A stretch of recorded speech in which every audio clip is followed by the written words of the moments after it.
for viewing this week's message. I am thankful to Monsignor McCormack for giving me the opportunity to speak with you about a topic that is very dear to my heart. Have you ever been in a group conversation and felt that you could not relate to the discussion? Have you ever walked into a room and felt uncomfortable, unwelcome, or as if you did not belong? Dr. Kenneth Pelletier of the Stanford Center for Research and Disease Prevention writes, "A sense of belonging appears to be a basic human need, as basic as food and shelter." David Petoniak writes in The Importance of Belonging that the feeling of not belonging creates a deep sense of loneliness. Many individuals feel lonely from time to time. Seniors who live alone can feel lonely. People who live in a large, loving family surrounded by friends can feel lonely.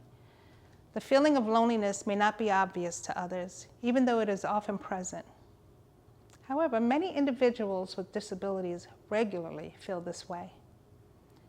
Being disabled is the only category in our civil liberties that can change in an instant. One accident can cause someone who is physically, intellectually, and emotionally typical to need support to function day to day. People of all ages can have one or more disabilities that may or may not be seen. Some disabilities are accommodated easily: glasses, a cane, a hearing aid. Yet sometimes different accommodations are needed, which might not be readily available, such as a screen reader or braille print to read a page, sign language interpreters, a service animal, low light, soft music, and more. I have learned much as a parent of a person with disabilities. I have learned that it is easy to take for granted the small but remarkable God-given blessings that we use without effort. Blessings such as chewing and swallowing, stepping on and off a curb, regulating our emotions so we are in control, and adjusting to the environment in the church so that we can fully participate.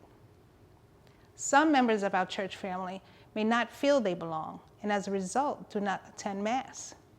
Some may feel uncomfortable and fearful of disrupting the congregation, not being accepted, or not being understood. A study called the Belonging Project at Stanford University reached the following conclusion: individuals develop a sense of belonging when they feel they are part of a larger community that they believe in. A community that welcomes them, a community that respects and represents their values, and a community that helps them to fulfill their aspirations.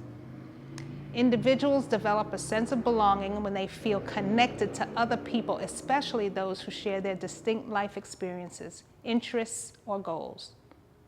The great news for us is that each of us can make a difference. We can help each person in our church family feel welcome and foster that sense of belonging. How can we as a parish community make all church members feel that they belong? Many things are already happening. The church has hearing amplifiers for those who struggle to hear. There are greeters at the door who welcome each person into the celebration of Mass. Activities for fellowship occur outside of Mass where all people are encouraged to participate. Accommodations are available for individuals with food intolerances and allergies to gluten and alcohol.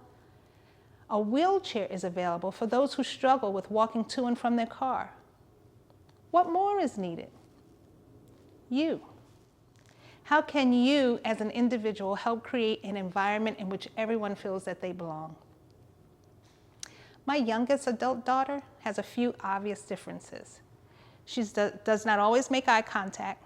She is hypersensitive to touch, which means being touched on her back or her shoulders is extremely uncomfortable for her and may even hurt. She also holds something in her hand to calm herself. She understands all that is said to her, but struggles with speaking clearly. She has a device that she can use to speak for herself, but as an adult, she chooses to use her voice, even though she is difficult to understand. How can you help her and others feel that they belong? 1, in and out of church, say hello to both the person and the caregiver, not only the caregiver. Although the response is difficult to understand, a smile goes a long way. invite both to attend Mass.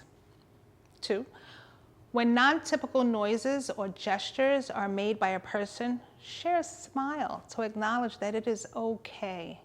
Every behavior is a means of communication. A person may need these added movements or noises to adjust to the environment. Open your heart to understand what the person is trying to convey by their actions. Try to understand the world from the other person's perspective.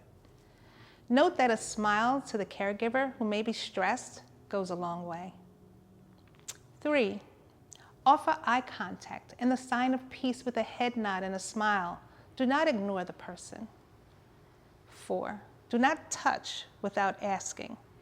It is a phenomenon that the public thinks it's okay to pat, touch, or embrace a person with a disability without permission. It is not okay.